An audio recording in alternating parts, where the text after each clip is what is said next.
9h, 11h, Europe 1 Culture Média. Philippe Vandel. Et c'est l'heure, Philippe, de l'info média du jour. Prenez un groupe de presse, ajoutez-y l'un des leaders mondiaux du jeu vidéo et vous obtiendrez une chaîne de contenu vidéo. SoPress édite les magazines SoFood Society ou encore Tampon, le magazine du rugby comme son nom l'indique. Ubisoft, ce sont les jeux Assassin's Creed ou Rayman, des succès planétaires, je pèse mes mots. Eh bien, SoPress et Ubisoft se sont unis pour donner naissance à GTV, une chaîne disponible depuis ce matin 8h sur YouTube, Facebook, Instagram, Twitter et Twitch, la chaîne dédiée aux jeux vidéo. Pour en parler, nous recevons Franck Hanès, bonjour. Bonjour. Fondateur et patron de SoPress, et Jean Guérin, bonjour. Bonjour. Vous êtes directeur du projet chez Ubisoft. Qui, d'abord, a approché qui ? Eh ben, on avait envie de C'est Jean Guérin qui répond. Je précise pour ceux qui ne nous voient pas en vidéo sur europe1.fr. Jean. Ça reste deux mecs avec des casquettes. Ouais, c'est vrai. Et la barbe. On s'est accordé. Voilà. C'est Ubisoft qui a contacté SoPress en premier lieu. Ouais. On avait envie de créer un média qui célèbre la culture du jeu vidéo, qui raconte des histoires. Et très rapidement, ça a été une évidence que SoPress était le bon partenaire pour le faire. Pourquoi vous avez choisi SoPress, qui a plein de groupes médias, il y en a même des plus gros, c'est pas vous faire injure, Franck Hanès, de dire qu'il y a des plus gros que vous, ou alors vous en avez démarché beaucoup et les seuls qui ont dit oui, c'est SoPress.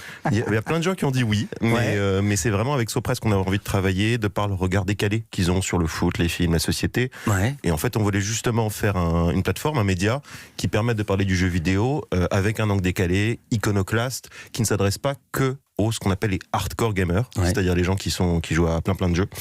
Et on a aimé justement ce qu'ils avaient fait avec le foot, les films, la société, donc c'était une évidence. Est-ce que vous êtes, Franck Hanès, un hardcore gamer ? Est-ce que vous êtes un gamer ?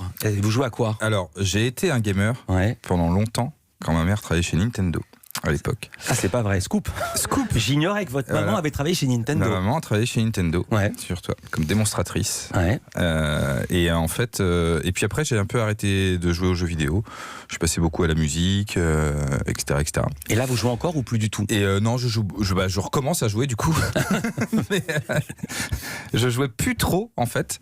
Mais quand on a eu effectivement des premiers échanges avec Ubisoft et qu'on a su qu'ils cherchaient quelqu'un, ça m'a intéressé parce que déjà, j'avais plein de fans de jeux vidéo au bureau. Et par ailleurs, je trouvais qu'il y avait un vrai manque sur les jeux vidéo en termes de narration et de comment on raconte des histoires. Et que souvent, quand même, il y a des très bonnes émissions de tests, des lives, des reviews, etc. sur les jeux vidéo, mais il n'y avait pas quelque chose qui racontait un peu, qui prenait un peu de hauteur et qui racontait un peu aussi l'envers du décor.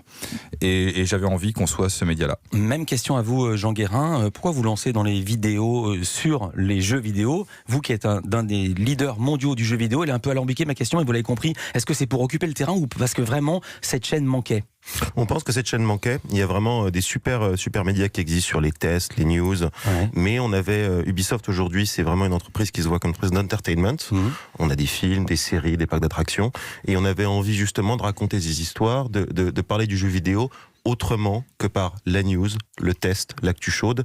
Il y a des histoires géniales sur les joueurs, les talents, les créateurs. Et on trouve parfois c'est des histoires qui sont pas toujours présentes dans les médias généralistes. Donc on s'est dit, on va créer la plateforme qu'on a envie de voir en tant que passionnés.